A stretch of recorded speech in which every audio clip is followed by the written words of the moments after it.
Such a pleasure chatting with both of you on this sort of tectonic shift in Indian telecom. Congratulations on what is a landmark deal. Mr. Birla, I have to start with you. How did it all start? I mean, we obviously know what the trigger for this transaction was, but how did it all start? Who made the first move? So Sandeep, I think it's important to underline the fact that the transaction primarily is driven by the industrial logic of both of these companies coming together.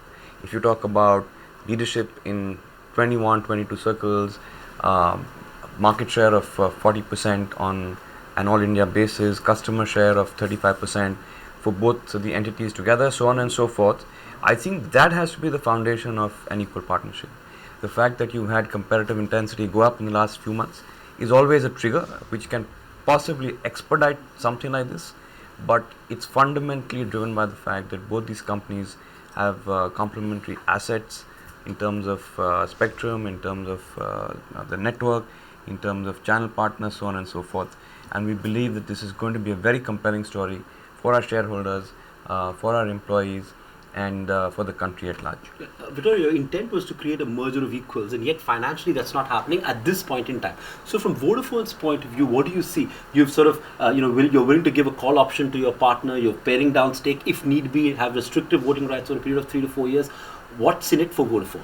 Well, first of all, as Kumar has just said, the intent is to create a real partnership. To create a real partnership, you need to co-manage and to have the same rights. So the decision was that that would be true from day one. From day one, we will be completely equal.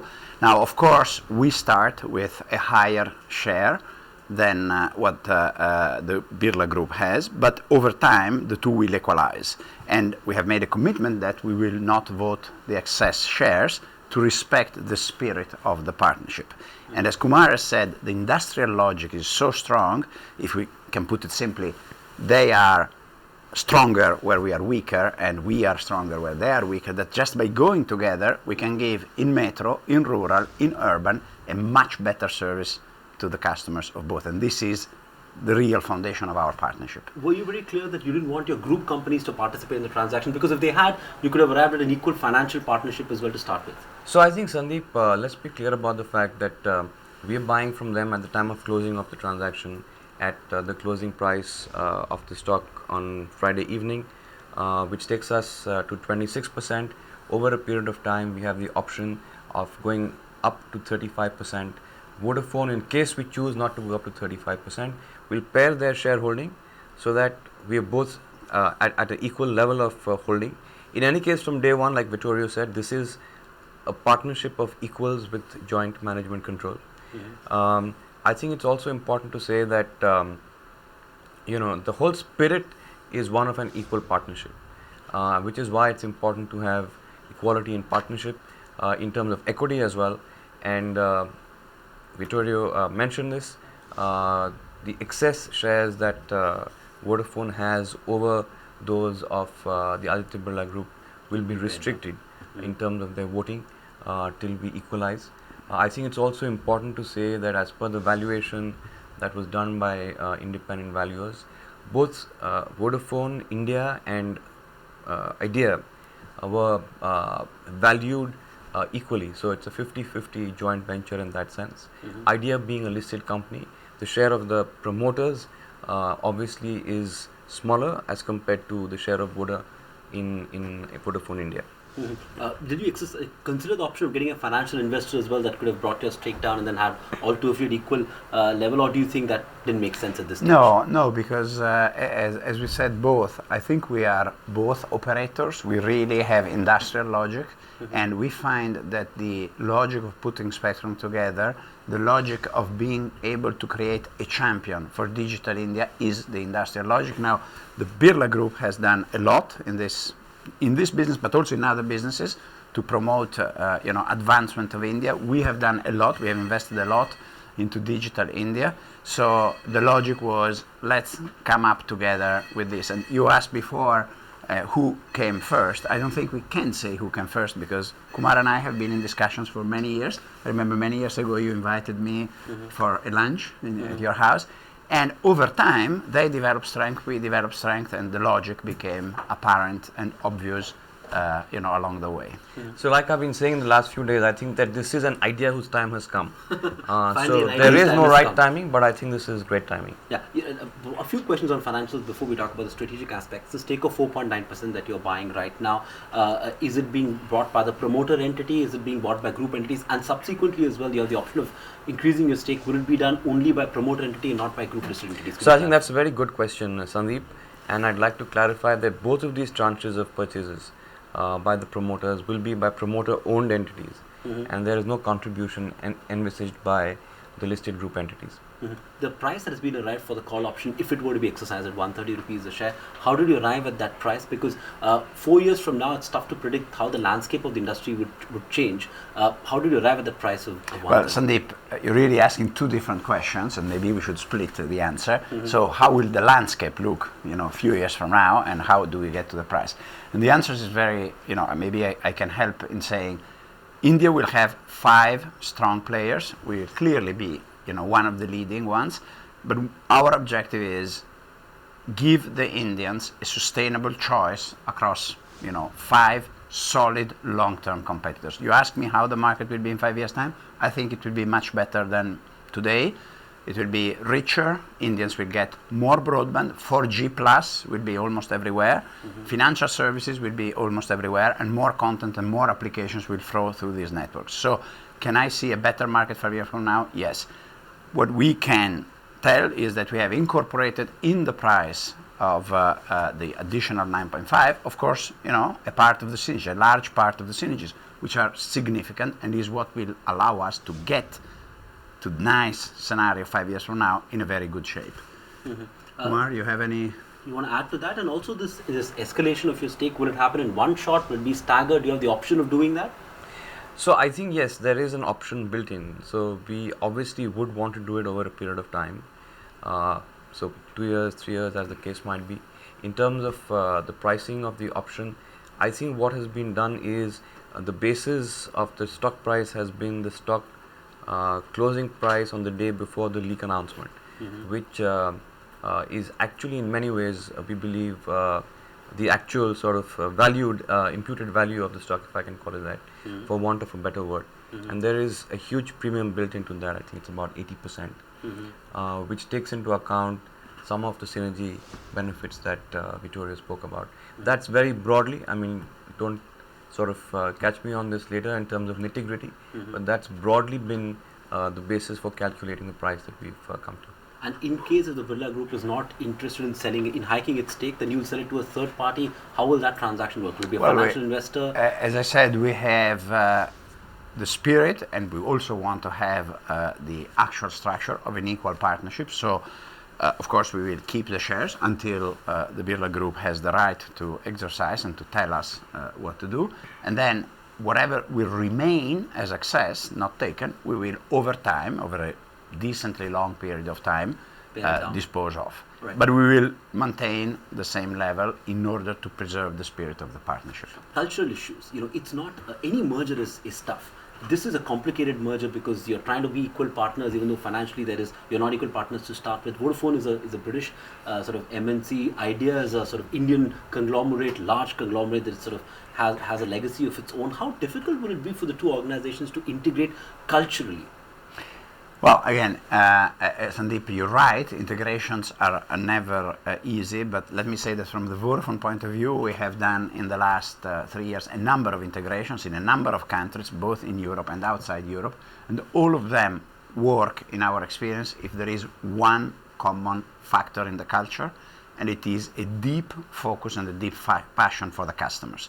I think what we have achieved, going from 26 million to 200 million customers, what they have achieved, reaching 180 million customers, can only be done if you really have a strong focus on the customer. And I have to say, this is the greatest guarantee that the two companies will integrate well.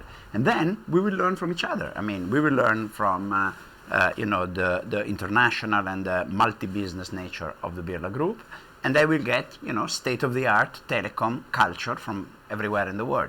So this is a marriage in heaven. We are creating a great leader, and we are creating a great leader for a future of digital India, which 3, 4, 5 years from now, I am convinced will look much better than what it was 1 year ago. He calls it a marriage in heaven. The Birla Group has never done a deal like this. How tough was it personally for you to take this decision? Because it's on the face of it, the synergies are obvious, and financially it might make sense. But personally for you, how tough was it for you to get into a deal of this nature?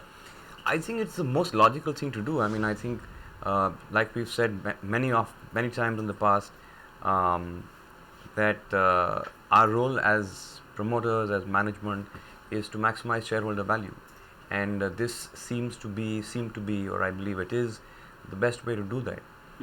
So, in fact, I think that this is something that is perhaps a natural trajectory for Idea, and I dare say for Vodafone as well. I think that it's the nitty-gritty of it that takes time to hammer out. Right, branding. What happens to the brand? What will the merged entity be called? And what happens to the brands? Well, first of all, what happens to the brand in practical terms will be professionally defined by the management of the merged company. But I think what Kumar and I can say today, both Vodafone and Idea brand will stay in the market. In what I would say graphical or iconographic combination that we don't know today, but I can guarantee to whoever is a distributor, a partner, a dealer of Idea or Vodafone, keep investing, because from 2A teams, you're now going into an A+ team. So it will not be Vodafone alone, that you're saying? It will not be Vodafone alone, it will not be Idea alone. We will do whatever is the best for the customers and for the company. I think it's important to understand here that both brands have got a great cachet of their own. Excellent, our business. You both committed that that's going to happen. How is it going to work out? Does Bharti Infratel have a right of first refusal? Have you initiated talks at all, and by when will that get done? Vittorio?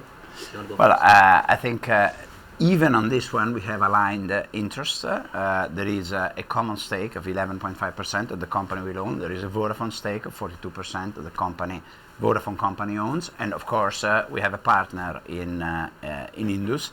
And I think the three of us have the same interest, which is maximize the value of that. How we will do it? Well, we will look at alternatives and we will decide whatever is in the best interest. But as far as Idea and Vodafone are concerned, we are completely aligned. We want to maximize the value of both holdings. My closing questions. First to you, how do you still deal with a competitor who seems to have an endless reservoir of cash? I mean, the landscape of the industry has changed over the last 6 months. You're there in markets around the world. How do you deal with a competitor who appears to have this endless reservoir of cash? Well, let me say, first of all, everybody sooner or later needs to start charging. I mean, free in nature is, nothing is free, including oxygen is not free really. And so eventually they will have to charge for something. And then the answer is, with combination, we'll have a huge amount of spectrum. We have a great customer base, 2 fantastic brands. I think we will be definitely in a good position, and we'll be happy to compete with, the competitor you're referring to, but also the other 3 that remain in the country, which are also pretty remarkable players worldwide. So India will have strong competitors 3-4 years from now, and the customers will get benefit from this. Right. So Vittorio says 4 years from now the industry will be in a much better shape. You've been invested in telecoms for years now, and you're continuing to invest. You still believe that it's a long-term bet, and from a 3-4 year point of view, how do you see the industry's landscape changing? So I'm not too good at crystal ball gazing, Sandeep, as you probably have figured by now, but I obviously believe that the industry in 3 or 4 years from now will be in a much better place.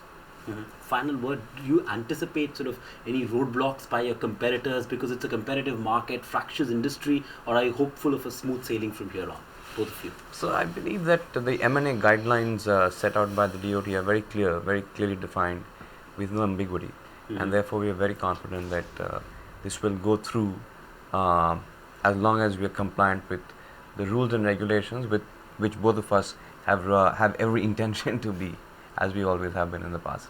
Mr. Birla, you want to? No, I just agree. We will comply with all the regulations, and again, it's in the interest, I think, of government. If Digital India is a priority, it's in the interest of the country to have a strong digital player, and in the end, it's also in the interest of competitors that we are all focusing our investment and focusing our investment to bring broadband everywhere in India and not just in certain areas.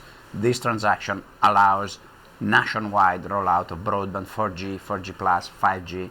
So I don't think it's in anybody's interest to really stop this merger. Wish you both the very best of luck and your organization the best of luck as you create a telecom giant in the making. Thank you so much for talking to Thank me. you, Sandeep. Thank you so Thanks. much. Thank you. And thank you. Thank you. Find us on Facebook at facebook.com/ETNow and don't forget to click the like button. You can also follow us on Twitter at ETNowLive. To stay updated with all our programming, hit the subscribe button on our YouTube channel by logging on to youtube.com/user/ETNow.